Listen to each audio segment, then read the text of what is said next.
I will start as soon as I have confirmation on my end that this live stream is going. So far, no such luck. This usually takes a minute, sometimes 2 or 3.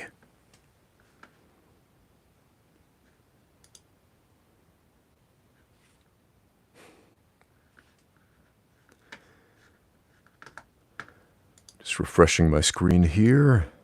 There we go.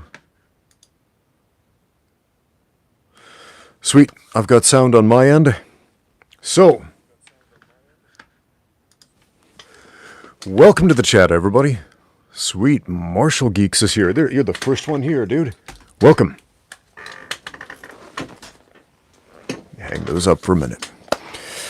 It's been a while since we did a Q&A with the coach. We're doing this live.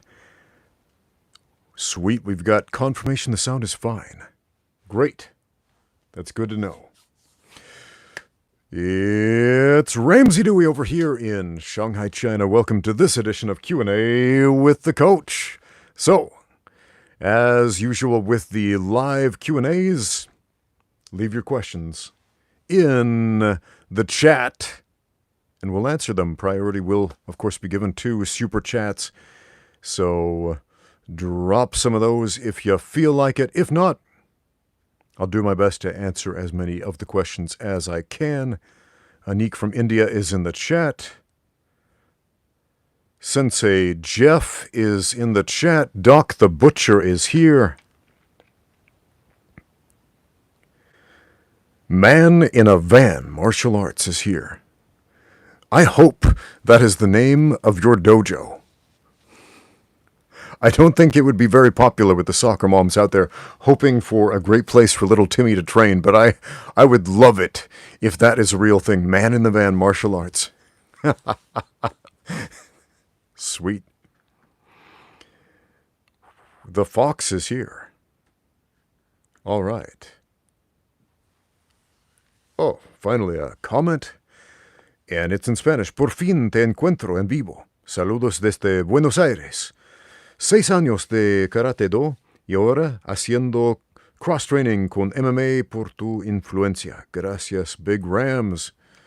All right, sweet. Our friend from Argentina, from Buenos Aires, has been training in karate for 6 years, cross-training in MMA thanks to my influence. Big thanks.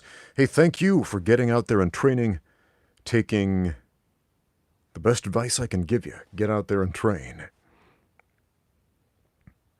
Prehistoric Water Gun says, I put you in quicksand. I don't get the reference. But anyway, we're doing a Q&A. If I don't see any questions in the chat, oh sweet, we've got one. A super chat right off the bat from Martial Geeks who says, favorite Batman versus Superman fight in any medium? Okay, that would have to be the comic books. However, when you said that, the first thing I thought about, of course, was the movie Batman v Superman, which is not my favorite Batman versus Superman thing. It's probably one of my least favorite Batman versus Superman things. And all I could think about, and I know, it's played out like a meme because it was incredibly memeable, and I don't see how the directors, the writers, the actors, everybody involved couldn't have seen the memes coming when they said, Martha, where did you hear that name? It's his mother's name. I can't kill you anymore because my mom's name is Martha too. Like,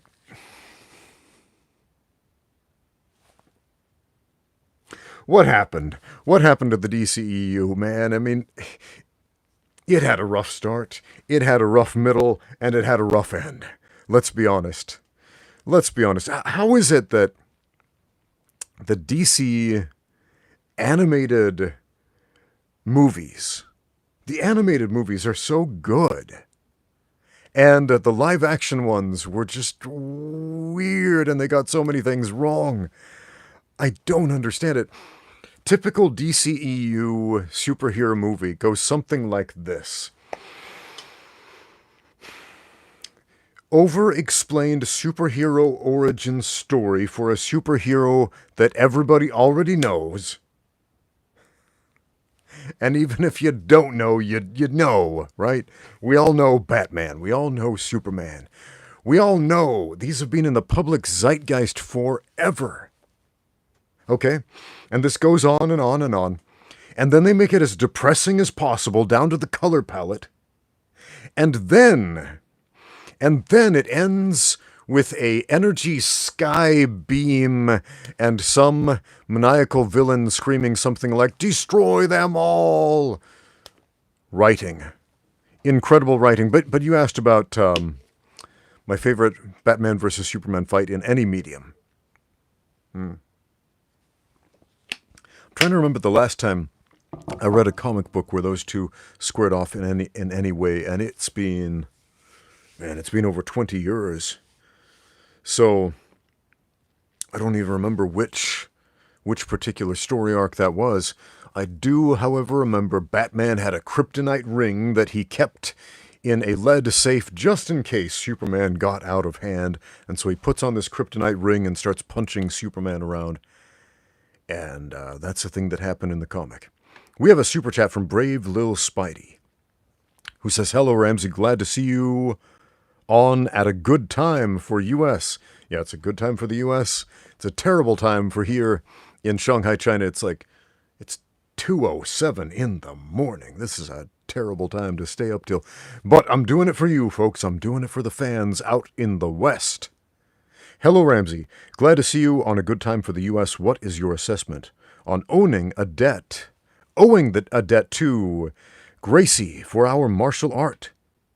I put my response in, but it's based on before I was doing martial arts. Okay, if you didn't know, I put up a poll, so please go vote on that poll, and I would like to read some comments from that poll, and I've been thinking maybe I will make a dedicated video about this subject later, but the poll question was this. Let's see here. Let me just read it verbatim. Your martial art owes a debt to Gracie Jiu-Jitsu, true or false? 37% of the participants voted true. Meanwhile, the overwhelming majority, 63%, voted false, that their martial art owes no debt to Gracie Jiu-Jitsu. Now, am I going to come at you with a aha, gotcha moment where really, actually, most of you are wrong? As it turns out, most of us are wrong most of the time about most things.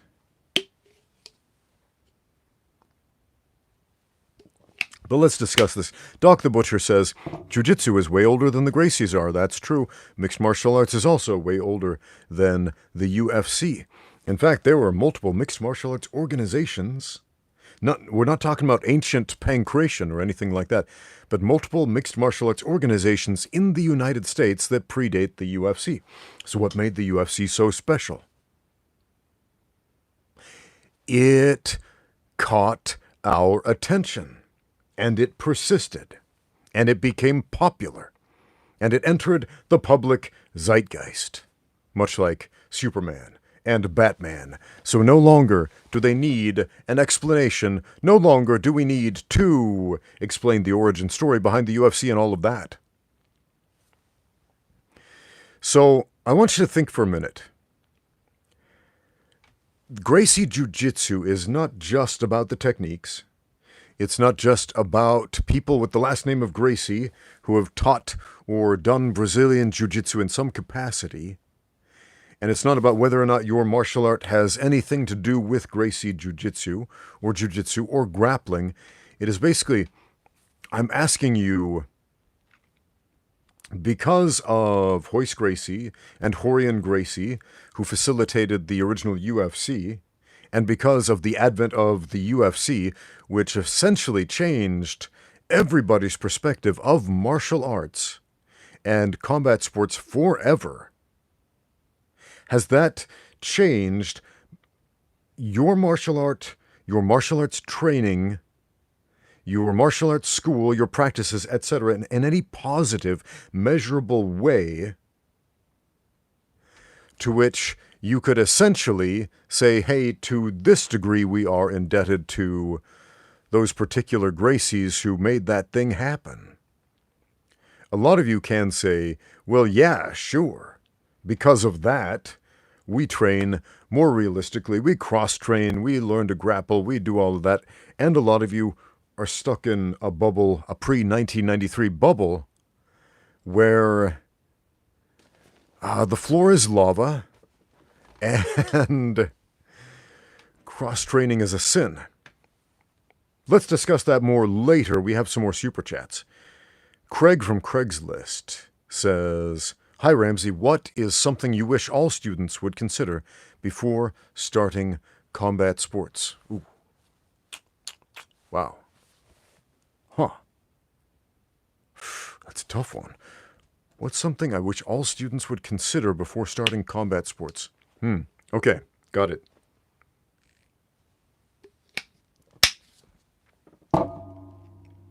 Shower, use deodorant, and if your training clothes stink, even after you wash them, burn those cursed items and get some new ones. Because nobody likes training with the stinky dude. Man, I've got some stories about stinky dudes who show up to the gym and they don't know that they stink, man. They don't know. I remember once this particularly stinky dude, and this hasn't just happened once, it's happened many times, but this particularly stinky dude came to train with me, and I remember I got a whiff. I was like, oh man, that's foul, man. So I go home and I shower with like 4 different types of soap and cleaning agents, and then I go to tuck my daughter in at night, and she's like, "Dad, you stink. Oh my, I'm gonna vomit. What is happening here?" And I was like, man, I spent an hour grappling with this stinky dude. I washed. I showered for like 30 minutes, scrubbing myself with 4 different types of soap, and my daughter was still gagging to the point where she felt like she was gonna throw up because of the smell. You might think this is an isolated incident. This happens a lot. And yeah, man. So you might be the stinky guy in your gym and you might not know it. So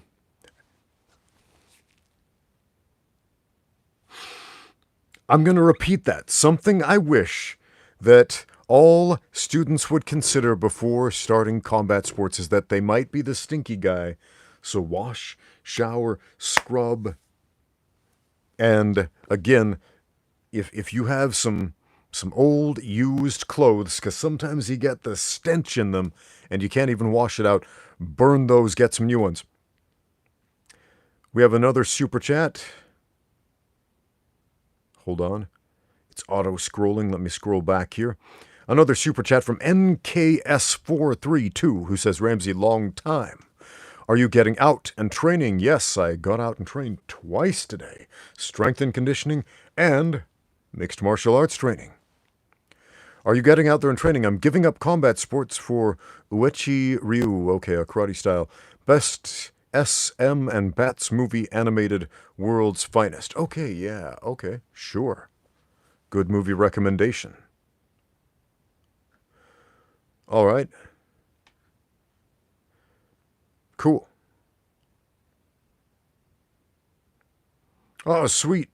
My friend Nils is in the chat. Nils, how are you doing, man? Nils did not leave a super chat, but he's a good friend of mine, a personal friend of mine. You've probably seen him on the channel, and he bears an uncanny resemblance to a certain superhero named Captain Krav Maga. Although I have it on good authority, they're totally different people, because Captain Krav Maga has sunglasses. Meanwhile, Nils does not.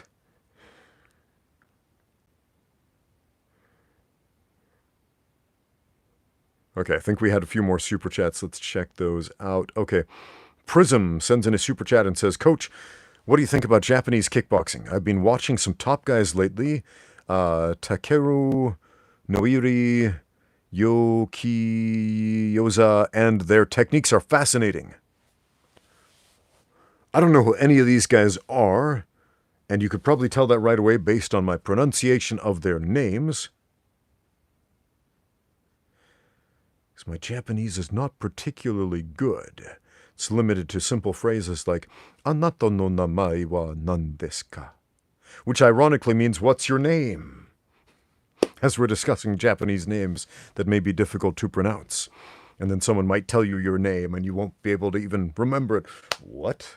Can you repeat that? And then they think because you asked them to repeat it, that obviously you are incapable of learning a new name. And so they will say, just call me, and then they will give some nickname which is equally difficult to pronounce and remember. And then you'll be like, what? And then they will say, use my English name, and then they will use an English name that nobody on earth uses as an English name.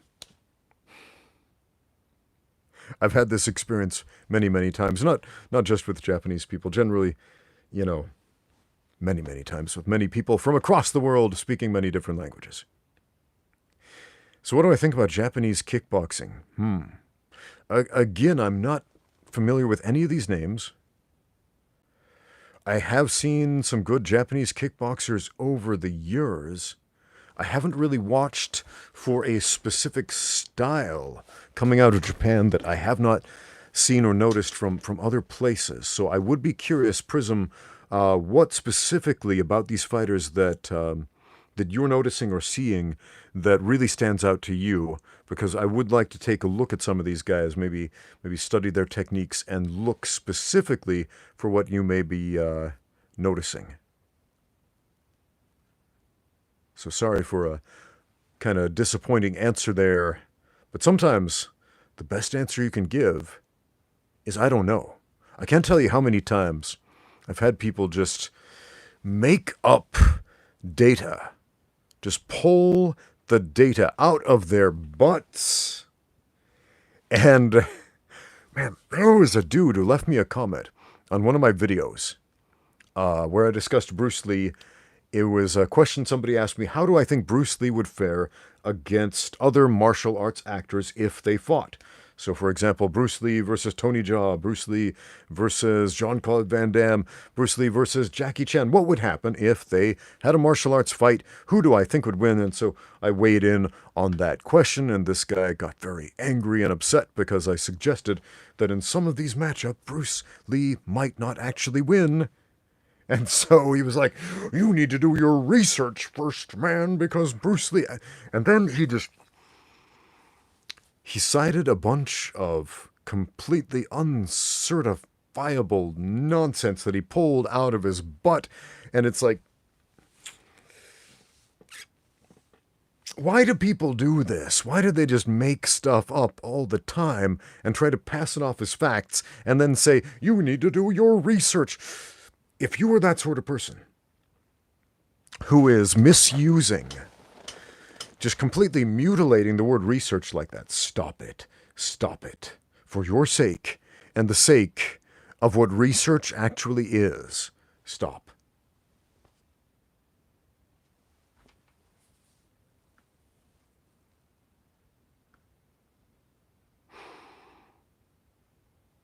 Okay, this is an interesting question, not a super chat, but I like it. Videos for stuff probably mostly unlisted says, do those fist hardening exercises really work? Does fist hardening matter in any officiated modern combat sport? So there are a lot of silly things and a couple of reasonable things that people do to toughen up their fists. As far as modern combat sports, and I would say for most people, unless you are a professional rock-breaking champion, or a professional brick-breaking champion, or something like that, what you need to do to toughen up your fists for punching is put on a pair of gloves and hit the heavy bag a few rounds a day. If you spend 3 rounds on a heavy bag every day, just punch that thing normal, box with it, kickbox with it, you will develop pretty good fists for punching in combat sports.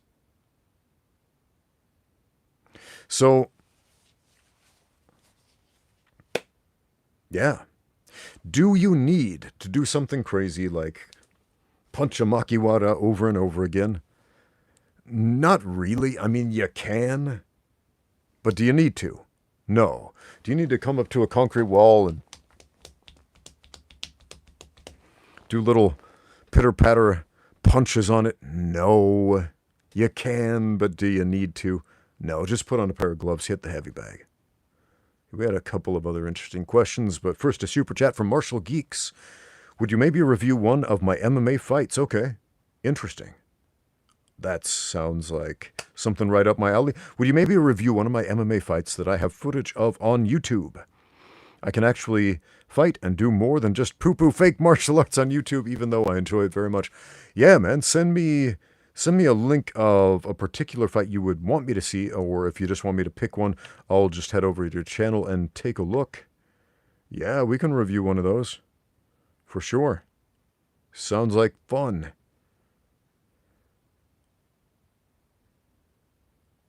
Okay. Looks like folks in the chat would like to see a fight review.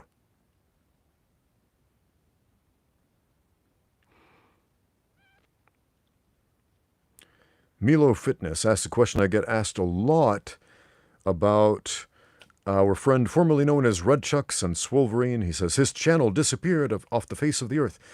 He's still on the internet. He just changed his screen name. He goes by his actual name, Jordan Gussie. So he's still got quite a presence on Instagram. I'm not sure if he's putting out YouTube videos at the frequency that he used to. He's still on YouTube. Let me see. I saw one of his videos floating around YouTube recently. It's just on my recommendations. Where did it go? You know, I get asked this question so much every time I do a live stream that I might just have to start every live stream with a link to Jordan's channel. Because he's still there. He just changed the name. That's the problem with changing your screen name, is that often it can make it difficult for people to find you.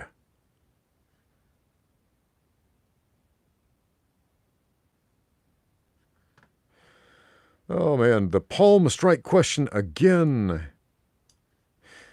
What are the actual pros and cons of palm strikes compared to punches? Was Boss Rutan right about fighters just being stupid for not utilizing it?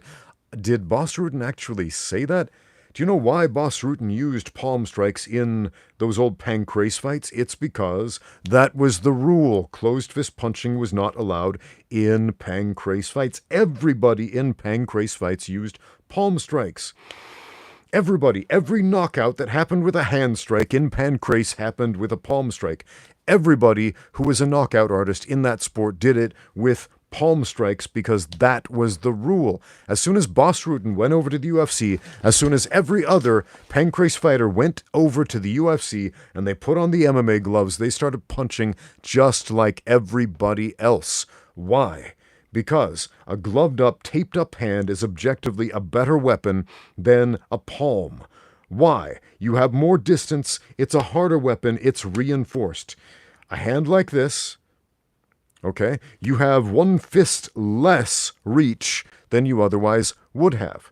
Now, without gloves, this is a soft weapon suitable for hard targets.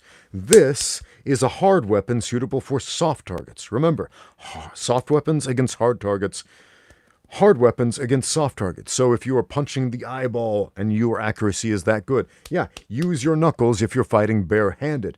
If you don't know what you're going to hit and you're aiming for the face, maybe the palm strike, because that's a little bit of extra padding, kind of like a built-in boxing glove for your hand, but you've got less reach. Can you do powerful strikes with your palm? Yes. Can you do powerful strikes with your fist? Yes. Are you stupid if you don't use palm strikes? No. In some situations, you might be stupid if you do use them because it's a different tool for a different application. That's all. That's all. I get so many questions about Boss Rutan and palm strikes, and we need to dispel some of those myths.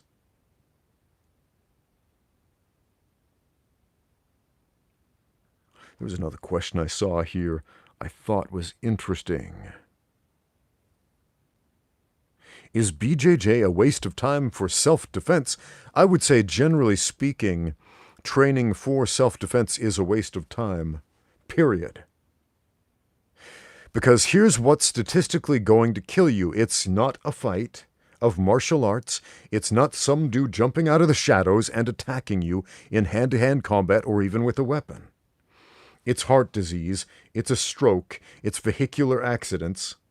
It's disease, specifically pulmonary diseases or respiratory infections. It is cancer. These are the major causes of death in the world. It is not martial arts scraps. So, I would say if the delusion of self-defense motivates you to get out there and train, great. I'm not going to try to shatter that delusion for you, but what you're doing is visiting the neighborhood of make-believe for the most part.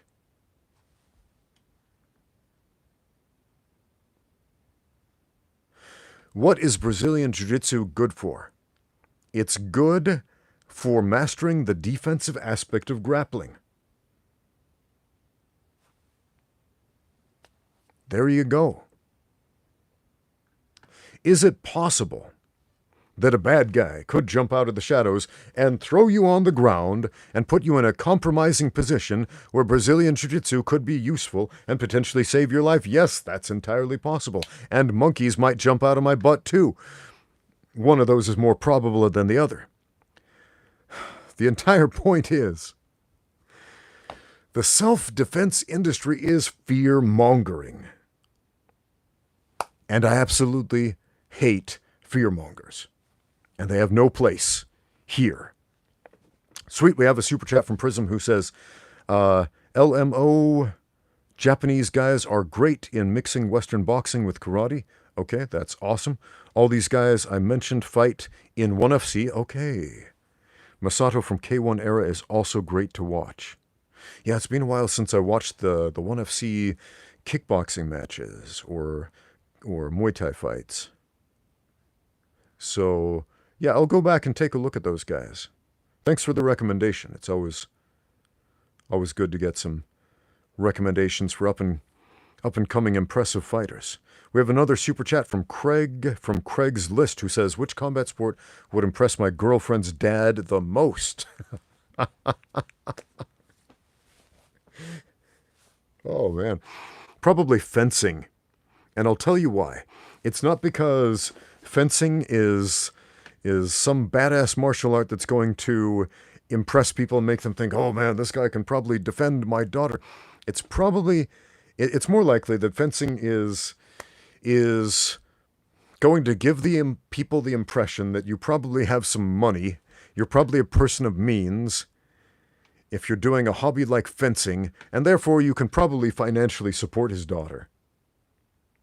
Because, in my experience, that seems to be the sort of thing that father-in-laws tend to care about the most.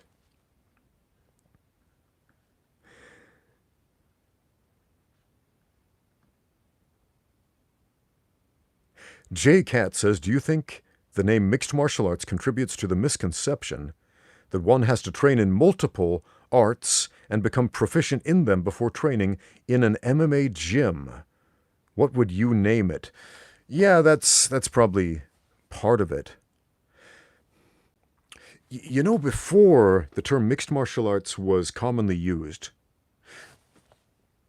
back when we still called it NHB, or no holds barred, that was the fairly common term for cage fighting.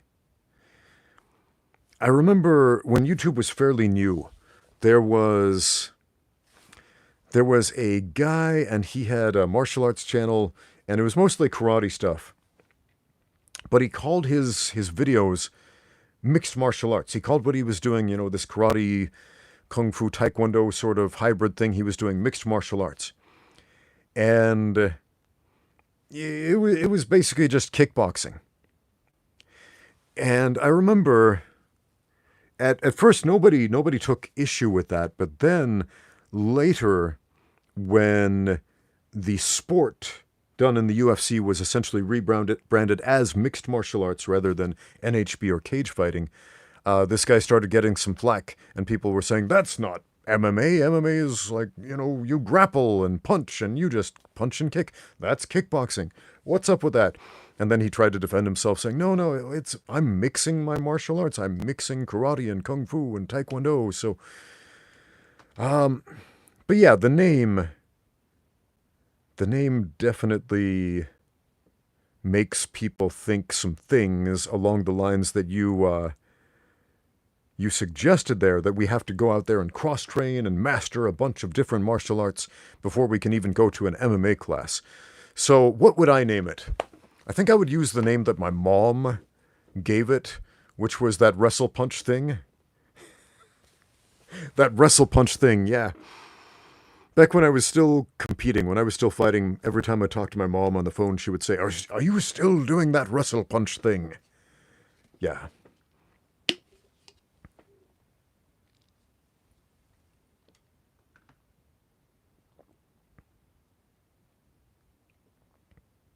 I'm not sure if that would attract a lot of new students. Wrestle punch class at 7 o'clock tonight. Be there.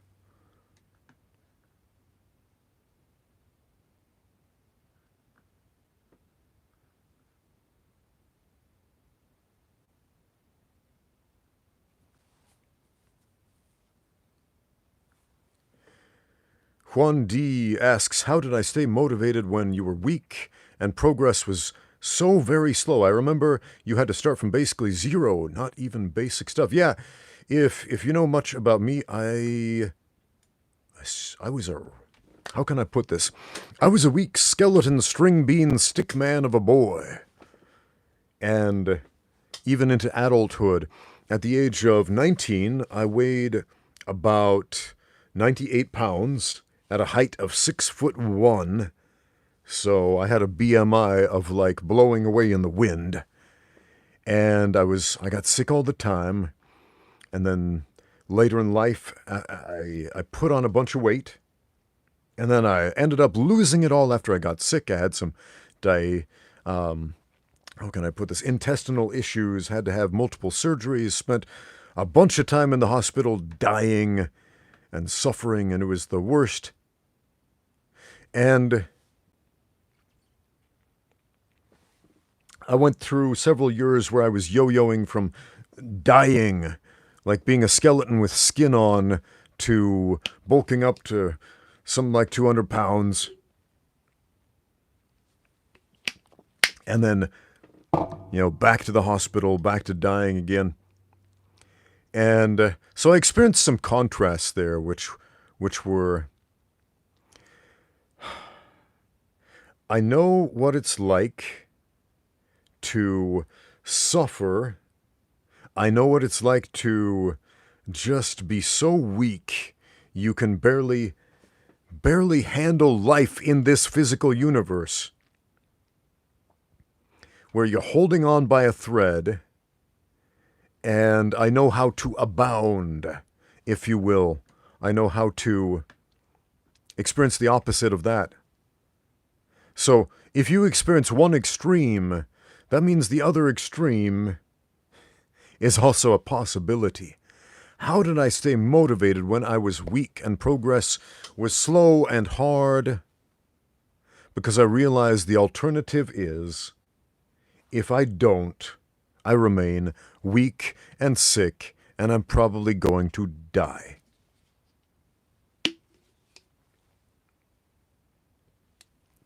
And I didn't like that alternative. So my wife recently has got on a health kick. And so she started taking Pilates classes. She enjoys those. She does those like 6 times a week. And she's doing a lot more physical fitness than she used to. But she asked me today a very similar question. Like, how do you stay motivated to like lift weights and stuff? Like, I think that's really boring. And I said, well, it gives me the result that I want. It allows me to be physically active. It allows me to... What's the word I'm looking for?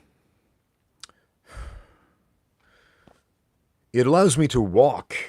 If I didn't rehab every day, I wouldn't be able to use my shoulders because I've dislocated them. I wouldn't be able to walk and stand and do basic normal things because I've had these horrific crippling knee injuries. So a lot of my motivation isn't, I want to be a little bit stronger than the other guy. I want to lift more weight. It's, I want to be able to do basic things for as long as I possibly can. I want to be as athletic as I can for as long as I possibly can. Because the alternative sucks. And I've been down that road, and it's no good. It's no fun.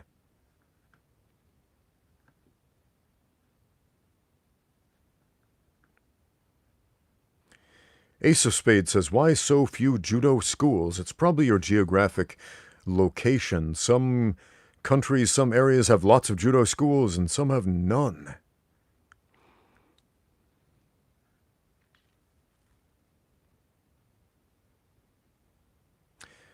Dirty Footlocker says, hi, Coach. I'm a full-time BJJ athlete, but I would love to get into MMA in the future, but I can't sacrifice any of my jiu-jitsu training. Any advice on how to get good at striking without prioritizing it?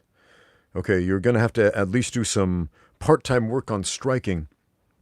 So right now you're a full-time jiu-jitsu athlete. Cool. You got to focus on that. I understand that. So right now, what's probably not in the cards is going over to a boxing gym and a kickboxing gym and doing some MMA sparring right now while you are focusing on your jiu-jitsu career. Okay? But what you could do right now to improve at least incrementally is after jiu-jitsu training, put on some boxing gloves and do a couple rounds on the heavy bag. At least do that. If you don't have access to a heavy bag, maybe your gym is just open mats. After your jiu-jitsu training, do a couple of rounds of shadow boxing. At least do that. And then when your schedule opens up more, then start adding some classes, some cross-training, or get some of your jiu-jitsu friends to put on some gloves while you roll and give each other some love taps. Don't do damaging strikes because, one, you don't need that. And two, you're a competitive jiu-jitsu athlete full-time, so obviously getting banged up is not in your best interest. But little love taps, no power. Just tap each other with the punches as you roll.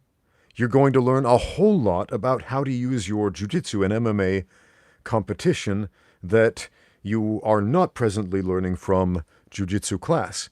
And it's not crazy mind-boggling things, but it's things you wouldn't necessarily think of when you roll without the strikes. And it's things that you can adapt to fairly quickly. Like it's not rocket science, but it's frequently ignored. And if you ignore it, you're going to get hurt when you make that transition to MMA. If you don't ignore it, you're going to do fine. You're going to be great when that fight goes to the ground, okay? Another thing I would say to prioritize as a jiu-jitsu athlete, and you're thinking of getting into MMA later, is make sure you know how to wrestle. Make sure you know how to do not just the defensive aspect of grappling, which is emphasized in Brazilian Jiu-Jitsu, but the offensive aspect of grappling, meaning be able to put a man on his back and pin him against his will. Be able to impose your will and put the fight where you need it to be, including but not limited to taking a guy down, standing up after you've been taken down. So it's not just guard retention, regarding and all of that. Being able to stand up is an extremely valuable skill set because sometimes you will not be able to get your offense going from the bottom if you are taken down. So being able to stand up so that you can more effectively impose your will on your own terms and not the other guy's. That's an extremely valuable skill set. And that is something that you can work on in BJJ without, without prioritizing striking. That's something you can do in your jiu-jitsu training right now. It might not be completely conducive to, say, winning an IBJJF tournament. Okay? But that is something you could devote a few minutes to, run a few drills a few minutes a day. Doesn't even have to be a lot. Sweet, we have a super chat from Kevin Tahiru who says, Ramsey, I checked on Google. Ip Man never fought any black belt karate men. Neither did he fight a boxer. Ip Man only fought kung fu fighters and was the best kung fu fighter in China. That's it.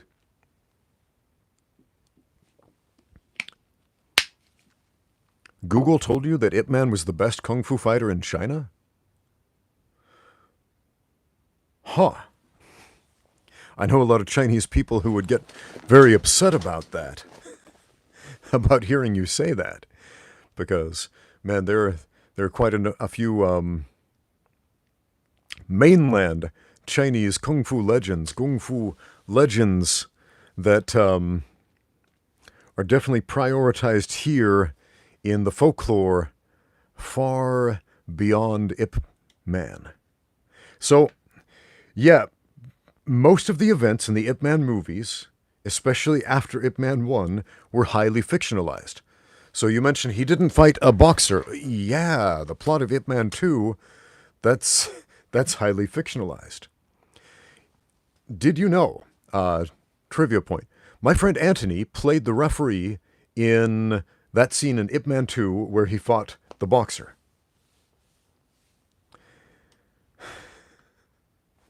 So, there's a fun piece of trivia.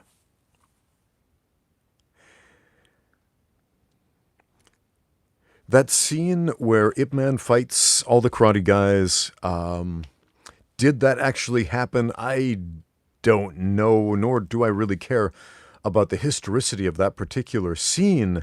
What I do know is that was very much a scene that was put in the movie to play up to Chinese nationalism.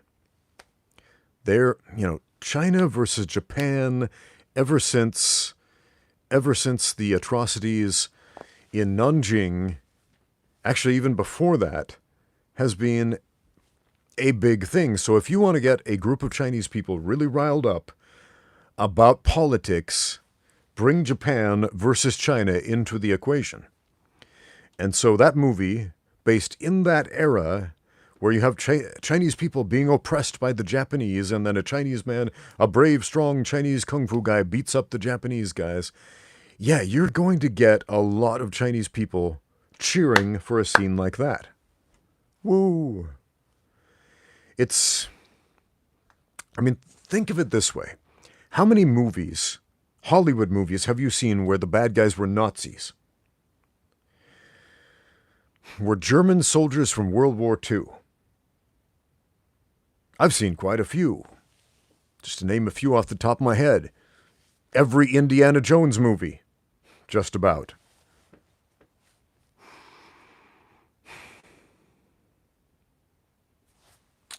Yeah, basically, in Chinese cinema, that's the Japanese, rather than the Germans for the Americans.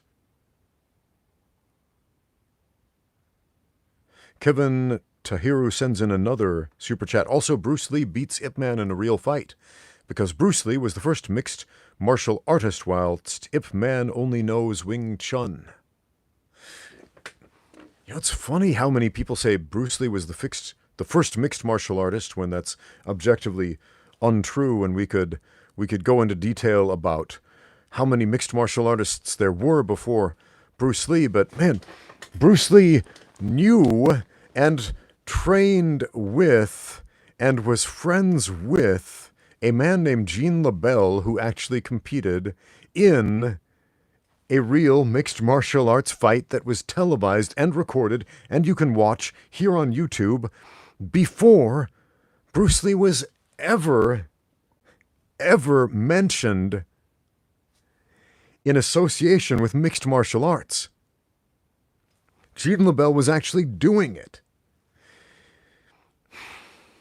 He was actually doing those grappler versus striker hybrid fighting mixed martial arts events during Bruce Lee's lifetime, when Bruce Lee was preaching this gospel of, oh, nobody is doing anything realistic, you're just doing point karate. Meanwhile, Jean LaBelle, who Bruce Lee knew, so he had to have known that Bruce Lee fought Milo Savage, a boxer versus judo match. Bruce Lee had to have known about this. And so this appeal to ignorance that leads to this revisionist history that Bruce Lee was the first mixed martial artist, when clearly, no, even within his lifetime, even within his own circle of friends, he was clearly not. How do we get away with repeating this misinformation in the year 2020? What year is it? 2025, 2026? I forgot. I've been hit in the head a lot. I'm going to have to check my calendar. Forget it. I don't even... Have you ever been knocked out and then some dude comes up to you like a ring doctor? What year is it? And you're like, I don't know. I don't keep track of these things. He must be severely concussed. Get him to the hospital. Like, dude, I didn't know what year it was before the fight. How do you expect me to remember after? Even worse when they ask you who the president is. I don't care. I haven't voted since the 90s, dude. I get impassioned about misinformation sometimes.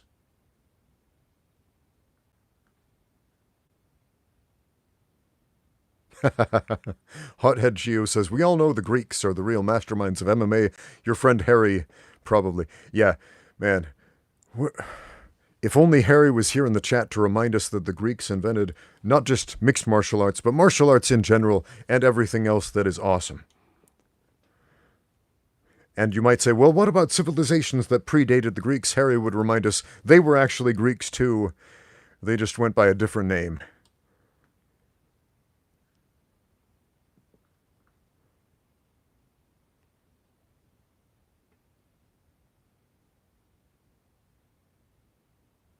Videos for stuff probably mostly unlisted says, didn't all boxing champions for the first century of Queensberry rules cross-train in wrestling? Yeah, pretty much.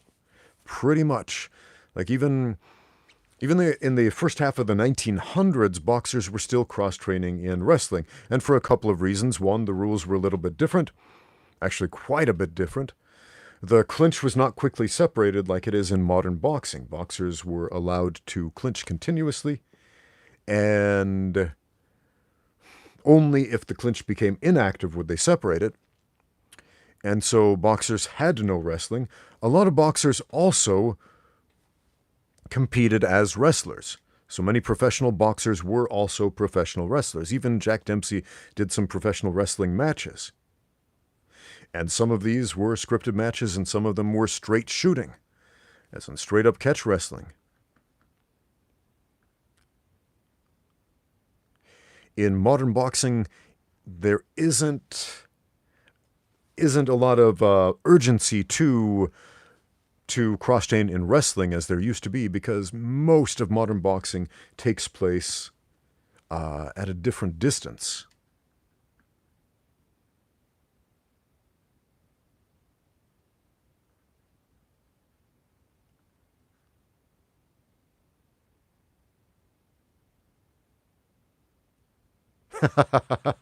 Okay, this question made me laugh. J Kick Nerd says, have you had guys in the gym who watch, hold on, let me try to stop this from auto-scrolling, who watch some fighter highlights and then come and try to imitate them and then get whooped without learning their setups? Highlights are worthless. Yeah, I've actually seen this go both ways. I've seen some ambitious guys who weren't particularly good or experienced at fighting, and they get really excited because they watch an exciting fighter do something cool. They watch a highlight reel and they're like, I'm going to do that thing. And they try to do that thing and they miserably fail, and it doesn't work out so well. And they learn a lesson the hard way. when they spar, but I've also seen guys who are good fighters and they watch a highlight reel and get really excited about trying out some moves or a different game plan, and it actually works out really well for them. What's the difference there? Experience. Experience. If you are an experienced fighter, you can watch a highlight and understand what somebody's doing. If you're an inexperienced fighter, you can watch the same thing and think you know what's going on and have no idea. People are pretty bad at understanding what pedagogy is. Pedagogy is the science of teaching, basically. I can give you information, I can tell you how a system works, and at the cerebral level, now you think, I know how the system works. Right? I can show you a fighting technique. Here's how to punch and kick and grapple. Okay, now go fight that professional fighter over there. And then some noob who has a cerebral understanding of punching, kicking, and grappling goes to try to fight the professional fighter, and he loses every single time. Why? Because teaching is more than just conveying information. Sweet, another super chat from Craig from Craigslist. Hi, Ramsey. I live in Hell's Kitchen, New York City. Just like Daredevil. Sweet. And I keep getting my ass kicked by a guy in a red costume. Huh, just like Daredevil.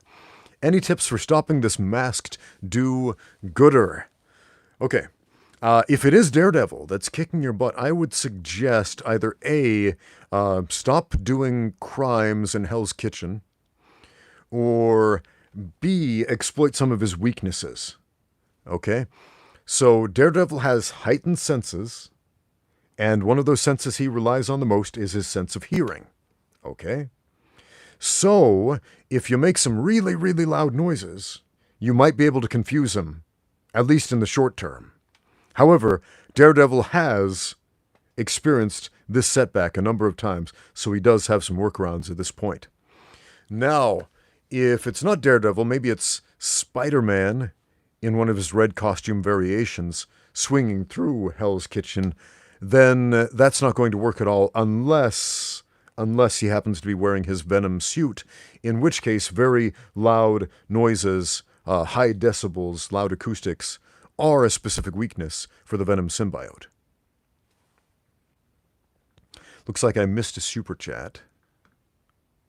Brave Little Spidey sent one, and let's back up here, see if we can find it. Thanks for reminding me. If I've missed any super chats, just scream at me in the comments until I scroll back and find it. Man, Kelvin sent in a lot of them. All right, sweet. Brave Little Spidey sent in a super chat, $20 US. Wow, very generous of you. Thank you. Use this to take your family to see How to Train Your Dragon. Did they make a new one of those? Huh. Okay. Yeah, my kids were a fan of the first movie, so maybe they'll like the new one. 28 years later won't be good for your kids because it's filled with naked zombies. Okay. Thank you for the warning. Zombies can't find clothes in the uncivilized wilderness. Yeah, that's a good point. Why is it that in all of this zombie fiction, especially when the zombie plague has been going on for years, the zombies are still wearing clothes? Now, reasonably we can assume that, the zombies can't be bothered to take their clothes off, but with all that climbing over each other and wandering through the forest and getting caught on tree branches and stuff, you'd expect the zombies' clothes would take more wear and tear, have more battle damage on them. Especially the people who became zombies because they got attacked by a zombie horde and practically torn apart, and then their mangled remains got zombified. So why don't we see more naked zombies? Does anybody really want to see that? I don't want to know the people who want to see that.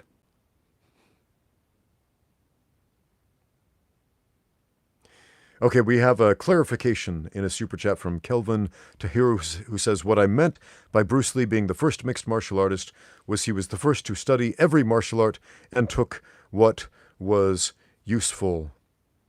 Was he the first to do that either? No, he wasn't, actually. And we have plenty of documentation of people who studied lots of martial arts and took what they thought was useful. Bruce Lee, however, is probably the first one in the wide public consciousness to become famous for that. Most martial artists don't become famous. Most of the martial artists out there, you've never heard of them.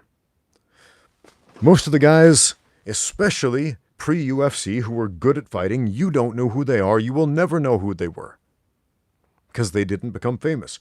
Bruce Lee was a movie star, and he was a movie star from childhood, from an early age. And he was a pretty good actor as a child.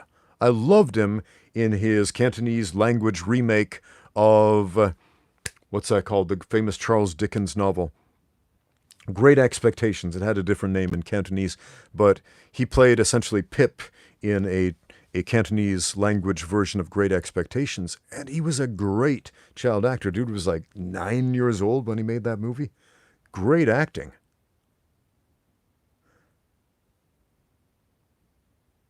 So, yeah, man, Bruce Lee has been in the public,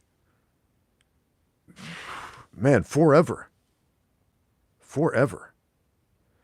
As a teenager, he won a major acting award for a dramatic performance. So, again, he's not the first. He's just the first one you know about because he was famous. I saw a thread on the internet today, and the topic was, list the best examples of masculinity that you can think of in a person. And almost everybody who contributed to this discussion listed a bunch of actors that they liked. I think this actor is a great example of masculinity. This actor, this, and they're all actors. And then there was one guy who said, my dad is the greatest example of masculinity that I can think of. And that was a really interesting thread to read. Then he went on about the reasons why he thought his dad was such a great example of masculinity, but everybody else mentioned an actor. Why? It's because they've heard of them. It's because they're famous. It's not because they are the best examples of masculinity. A lot of them are not, but they're good at acting like it. But we know about them because they're famous. They're in movies, because their face is 50 feet tall on the silver screen. When we go to see an IMAX playing of their latest film. Van Kesse sends in a $5 super chat. Sweet, thank you for the generous donation with this question. How do you feel about the Daredevil Born Again TV show? Do you like how they kept the dark and gore? What villain are you hoping to see? I haven't seen it yet. I've seen the other Daredevil TV show seasons. I have not seen Daredevil Born Again yet. It's on my to-watch list. Haven't seen it yet. But if it is similar in tone and theme and quality to the other Daredevil properties, then I'll be excited to see it. What villain do I want to see in Daredevil? You know what villain needs to be? I don't care if it's a Marvel TV show or an MCU movie, but the villain that needs to be in the Marvel Cinematic Universe is Sauron. Sauron. Okay, Sauron became memeable because of one particular comic book panel, and he's basically a mutant pterodactyl dinosaur guy. He's a scientist who transformed himself into a pterodactyl. Even though pterodactyls technically aren't dinosaurs anymore, they're some other species of creature, and what's even crazier is scientists have reclassified reptiles as birds, and birds are dinosaurs, and pterodactyls are not dinosaurs, and pumpkins are berries, and strawberries aren't berries, and bananas are berries, but raspberries aren't berries. They're composite fruits. We've been using language wrong this whole time. Everything I just said sounds crazy, and everything I said is linguistically and scientifically accurate. We live in a crazy world. But what were we talking? Oh, yeah, Sauron. So Sauron from Marvel Comics, he's the scientist who changes himself into a pterodactyl, but he thinks he's turning himself into a dinosaur, even though they're not classified as dinosaurs anymore. But he loves dinosaurs, and he wants to turn everybody into a dinosaur. That's his whole thing. And also, he named himself after Sauron from Lord of the Rings. That's why they share the same name. So, yeah, that is directly borrowing the name of the bad guy from Lord of the Rings, because he kind of sees himself as this bad guy, and he likes the name. And it sounds a little bit like Saurian, referring to a dinosaur, Sauron. Anyway, but that's where the name comes from. But Sauron's whole thing is he... Every panel of every comic book I've seen him in, it's like they get me. They get my sense of humor. They get my sense of he is a campy villain, and he owns it. And I would love to see him in a serious movie. And don't change the character at all. Keep him exactly how he is. I don't care if it's in Daredevil, Born Again, or the next Spider-Man movie, or fighting against the Avengers. Sauron needs to be in an MCU project.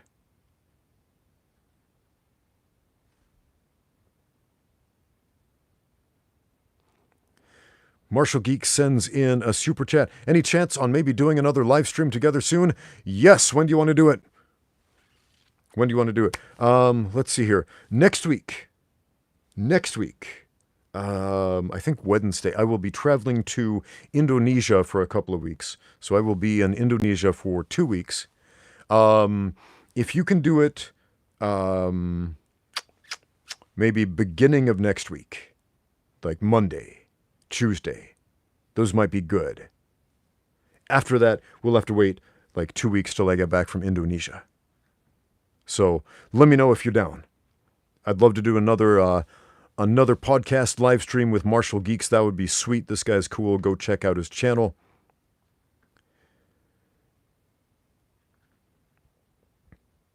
Ace of Spades sends in a super chat. Is it too late to train wrestling if you're over 40? No, it's not too late to train wrestling if you're over 40. Now, getting into combat sports or learning new combat sports over 40, especially if it's your first foray into any combat sport, comes with its own unique set of challenges. How physically fit are you?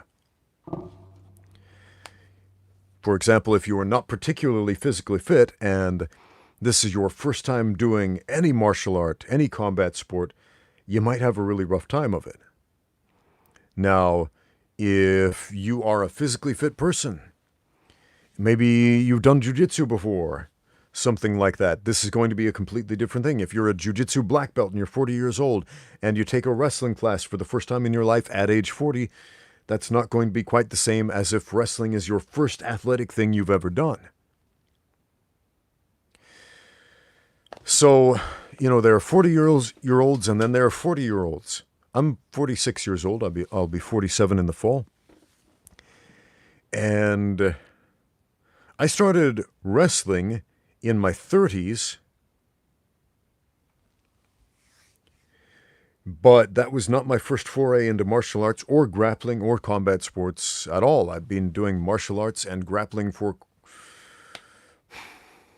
how long? Since I was a teenager. So starting wrestling in my 30s wasn't a big deal. I already had an athletic base, a martial arts base, a grappling base. It's different, but I didn't destroy my body doing it. I see a lot of men, they get into any grappling sport, jiu-jitsu, wrestling, whatever, and they say, oh, jiu-jitsu destroyed my body. I got all these injuries from wrestling because I started it too late in life. And generally what happens is these guys are their own worst enemy and they end up injuring themselves.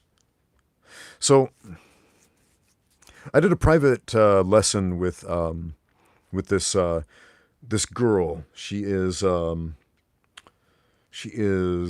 like half my size, probably less than half my size. She's small, she's weak, self-admittedly weak, and I'm teaching her some techniques, and she realizes pretty quickly that she doesn't have the arm strength to follow her natural instincts, which is to grab and try to arm wrestle the opponent out of the way. She's not strong enough to do that, and so she says, what should I do instead? I'm like, that's a great question. You should use good technique instead of trying to arm wrestle the arms out of the way. But a lot of men fall into the trap because a lot of men have more upper body strength. Oh, I can bench press a bunch of weight. I can do some curls. Yeah, I got some strength. I've got some tensile muscle strength up here. And so we grab onto things and we try to arm wrestle our way to victory. And then it's like, I'm so tired. That took so much energy. Why aren't you breathing heavy? Because I'm not wasting my energy. I'm doing it right. I'm not trying to arm wrestle the guy to death. I'm doing jiu-jitsu, which is the yielding art. It's not the arm wrestling strength against strength art. It is the yield to the other guy's force and use it against him art. And if you're not doing that, you're doing jiu-jitsu wrong. But a lot of dudes, they try to arm wrestle their way to victory, and they grab and they squeeze, and they burn tons of energy, and they get tired, and they get injured, and they often injure themselves. So what does this have to do with being older and learning wrestling for the first time? Yeah, man, it's, try not to be your own worst enemy on the mats. Some of the best advice I can give you for getting into grappling at a later age as your first foray into an athletic thing is do other athletic things in addition to that, specifically strength and conditioning. One thing I wish I would have done earlier is the shoulder exercises that I started doing to rehab my shoulders from being dislocated. Simple things like lifting the arms up like this, and then picking up small weights and lifting the arms like this. And then lifting slightly bigger weights and lifting the arms like that. Or grabbing a band and pulling the arm like that. Or like this. Or just different angles to work the deltoids, all this connective tissue that keeps your shoulders in place. I tell you what, if I would have done that, I probably would have sustained fewer shoulder injuries.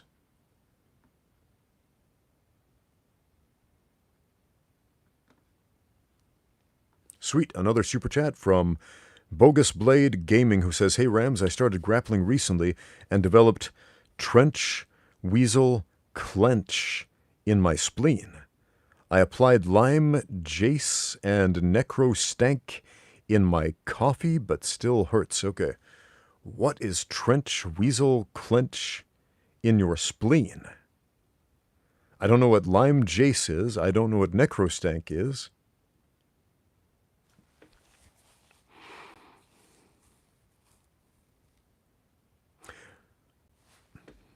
I'm going to have to Google these words to see if these are even real things. Am I being trolled here? I don't even know. I'm going to give you the benefit of a doubt and assume you're trying to say something real. Trench weasel clench in the spleen.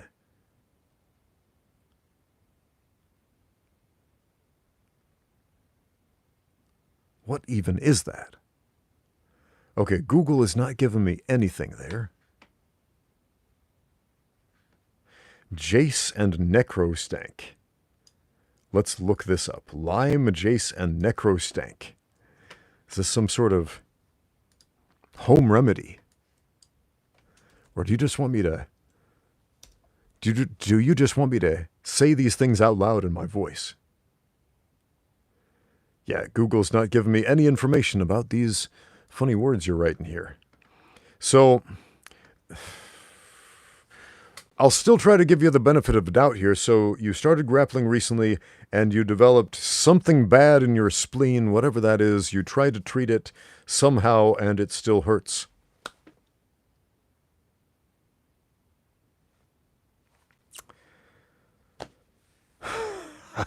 Man, maybe take a little bit of time off. Work on strength and conditioning in the meantime.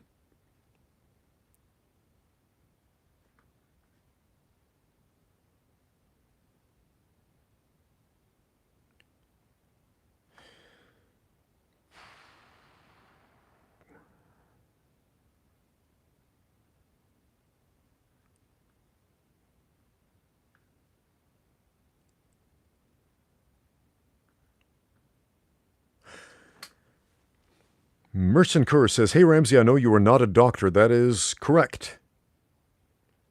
I'm not a doctor. But recently my toes have been moving on their own. Can this be related to MMA? Am I lacking fluids, magnesium?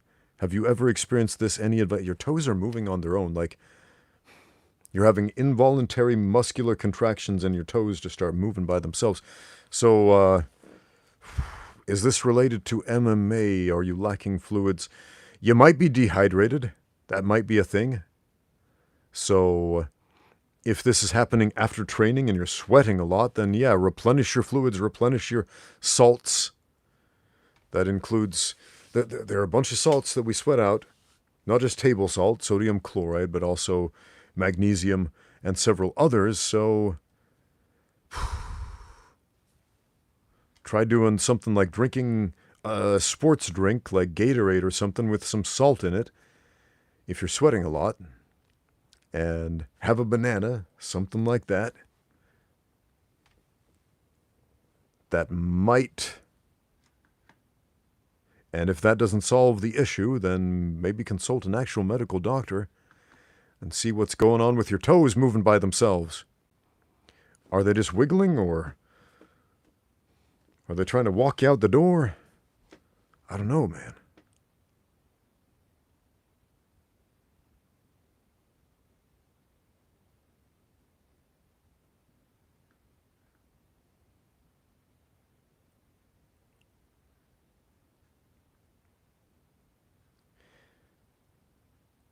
Are eggs good or bad for you? Eggs can be an important part of a balanced diet. And eating too many eggs and eating too many of anything can be detrimental.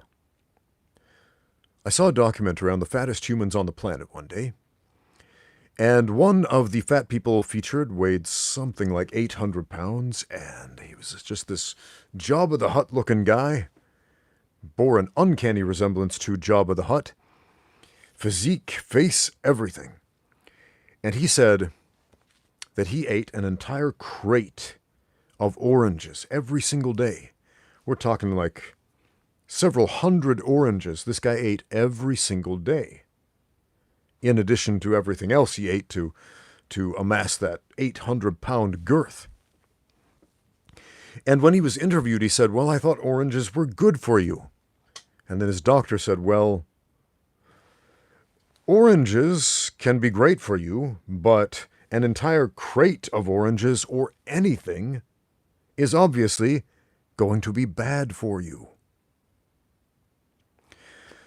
So exercise the principle of moderation with everything, especially food, especially diet. If you're trying to follow, say, the Gaston diet from Beauty and the Beast when he sings that song about how many dozens of eggs he eats every day, that might be too many eggs. It might not, depending on your particular physiology, because not everybody has the same gut flora in their guts, allowing them to digest and process and metabolize eggs the same way.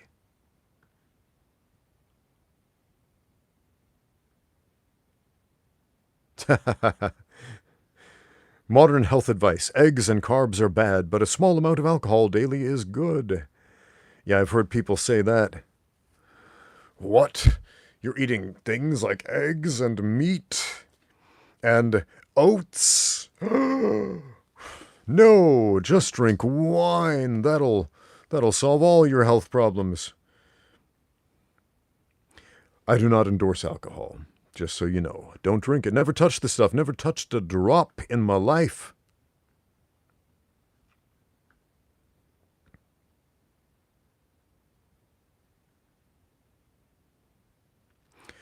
All right, guys. I'm going to take maybe a couple more questions, then hang it up. It is getting quite late over here in Shanghai, China. It's 3:15 in the morning, and I got to get some sleep. Let me see. I think I just saw a question that looked interesting.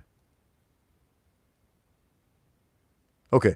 For the Overthinker says, during a fight, are your emotions waves to be ridden or data to be read while staying anchored?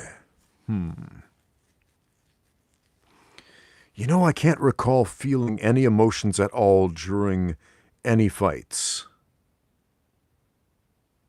I felt emotions before fights. I felt emotions after fights. I didn't feel emotions during fights. Essentially, as soon as the bell rang and the referee said fight and the fight starts,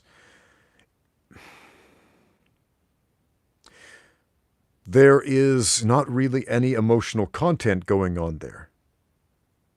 It's essentially you are acting and you are reacting, and it's happening fairly quickly, and you are hurting another guy and trying to avoid damage as he's trying to hurt you, and it sounds emotional, it looks emotional. If we watch movies, fight scenes are very emotional. Extremely emotional. Man, think about how many fight scenes in movies have emotional dialogue layered over the top of it. I was just thinking about the first Star Wars movie where Obi-Wan Kenobi and Darth Vader meet and they cross lightsabers and they're kind of fighting kendo style without all the spins and flips they have in the prequels and the later movies. And if you're a kendo nerd, you might appreciate that, or a kenjutsu nerd, you might appreciate that. But there's a bunch of dialogue and they're talking about how the student has become the master, or whatever Darth Vader says, and Obi-Wan's like, strike me down and I will become more powerful than you can ever imagine. Oh, I'll be a Force ghost and I'll give Luke vague advice in the future. So much power. But it's an emotional moment. And so, I think largely because of works of fiction like that, we have the wrong idea about fighting. And you actually do it.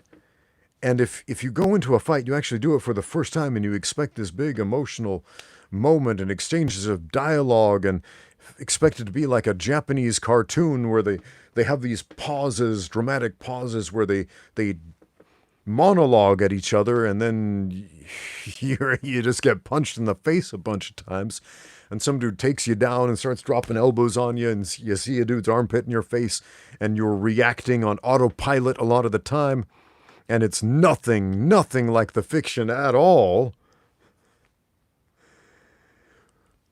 But I'll tell you about processing emotions for a fight afterward. My very first professional kickboxing match.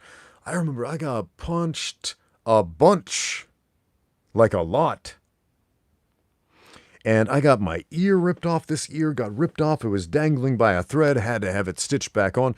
And I'm in the hospital afterward. And I lose the decision on this fight. And it did not go the way I imagined. It wasn't emotionally the way I imagined. It wasn't physically the way, it wasn't anyway the way I imagined. And so afterwards, I had these very strong emotions trying to reconcile what actually happened versus the way I imagined it would happen. I had to reconcile how the reality of fighting really was versus the way all my martial arts training up to that point conditioned me to believe that fighting was. I had to deal with cognitive dissonance in that moment. I had to essentially choose, am I going to... It was kind of like that scene from The Matrix where Morpheus holds out the two pills and he's like, you take this one, you stay in Wonderland. And you just go back to how it's always been, believing whatever you want. But you take this one and you see the real world for the way it really is and how messed up and crazy and robots and scorched skies warring against the machines. And Neo takes the pill that allows him to wake up from the simulation. And he realizes everything he previously believed in his life was a lie. And you get into a fight for the first time, ex post facto, the emotions you might be feeling might be something like that. Like, that was different. I had a good friend, and he was a lawyer. He was a big shot lawyer, good friend of mine, and he worked for a big law firm. And he was kind of an important guy, and he decided he wanted to do a white collar boxing exhibition, an amateur boxing match. And I said, "Hey, I'll help you train. I'll spar with you. I'll hold pads for you. I'll help you get ready for this thing." And he was like, basically, paraphrasal, "No, I don't need that. I'm a big shot lawyer. I can make it on my own. I can do anything because in my imagination it's going to play out this way." And I was like, "Dude, that's not how fights actually are. Let me help you. Oh, I can make it on my own." And so he tried to make it on his own, and he did not perform as well as he could have, ended up losing the fight afterwards. Afterwards, he comes and he sits down next to me, and we are silent for 40 minutes. He says nothing, I say nothing, but I see the look in his eyes, I see the gears turning, and I see he is having that exact same epiphany that I had in the hospital after my first professional kickboxing match, where he is reconciling the neighborhood of make-believe with reality. And it's painful. And he didn't need me to jump in there and say, "I told you so," because he's telling himself so in that moment. And 40 minutes later, he says, "Yeah, I think you were right. I should have trained with you." I was like, "That's okay. We'll get him next time. We'll get out there and train. You know what the thing is now. You know what the thing is now. Now you can see it. Now that you can see it, now you can train for it appropriately. We can't see what we haven't already experienced. Seeing is not believing. Experience is believing."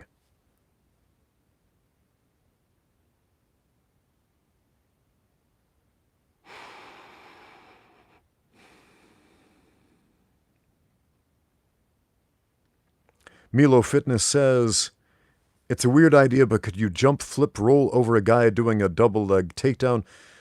Man, I've seen so many flippy-dippy crazy jiu-jitsu tutorials on Instagram of guys doing things that seem to match that description. So is it within the realm of possibility? Yes. Is it within the realm of probability? If you're asking me that question, probably not. If you are a wrestling maven and you are toying with a brand new grappler, then you'll probably be able to dance circles around them and do whatever you want." Oh, Martial Geeks asked the question, "Do I send you an email to figure out the stream?" Yeah, email me at ramseydewey@gmail.com. We'll get in touch there and hammer out our next conversation, our next podcast. I'm excited to do that one because, yeah, man, we're on the same wavelength on a lot of things, including, but not limited to, poking fun at fake martial arts, which is one of my favorite things. Let's not say poking fun. Let's say measuring fake martial arts against reality. The truth. We are not here to destroy them. We're here to endorse the truth. Reasonably critique. There we go. There we go. But when we reasonably critique people who are objectively crazy, it seems like we're making fun of them sometimes.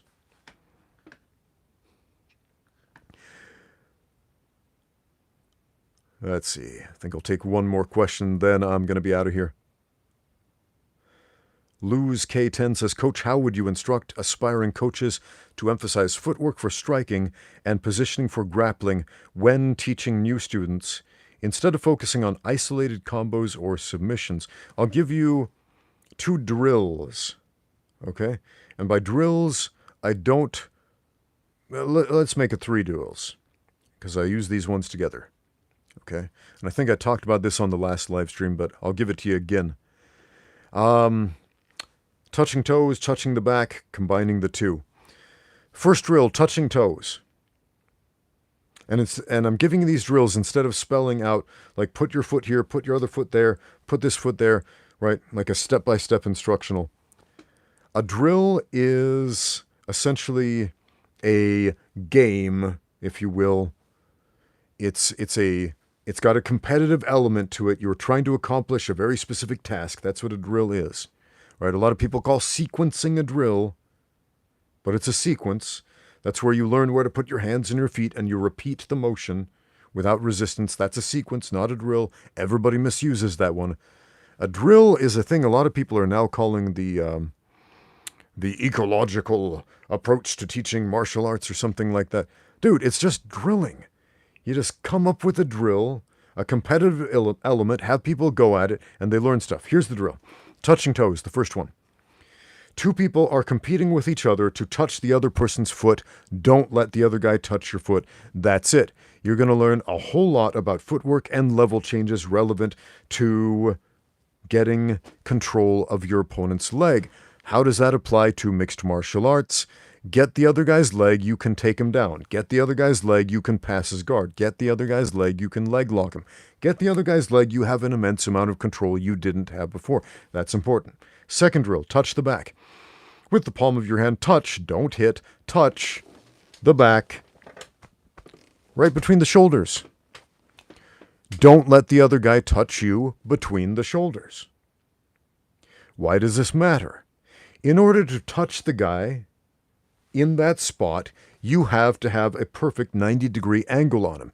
In order to get that angle, you have to use good footwork. In other words, you must put your feet in the right position in order to get that angle. If you get that angle, what are you in position for in a fight? To strike any of the good striking points, side of the chin, side of the jaw, side of the neck, the liver, kick the leg, shoot for a takedown. All the offensive attacks are now at your disposal if you can create that angle for even that long. Third drill, combine the two. Touch the toe or touch the back as many times as you can within 1 minute, and don't let your training partner touch your foot or touch your back. Now you have two targets.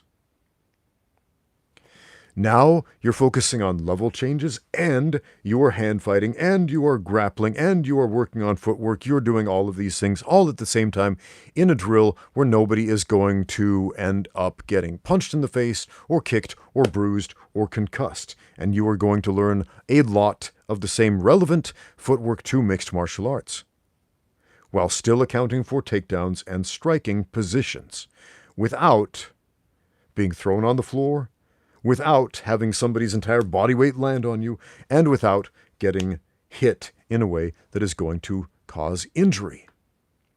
Do those 3 drills, and you're going to fix a lot in your footwork.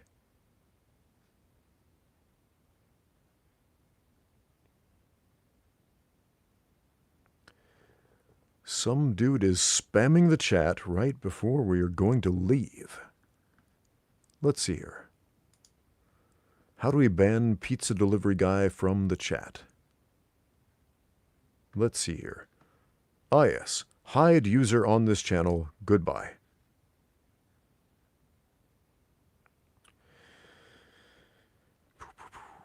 All right, guys.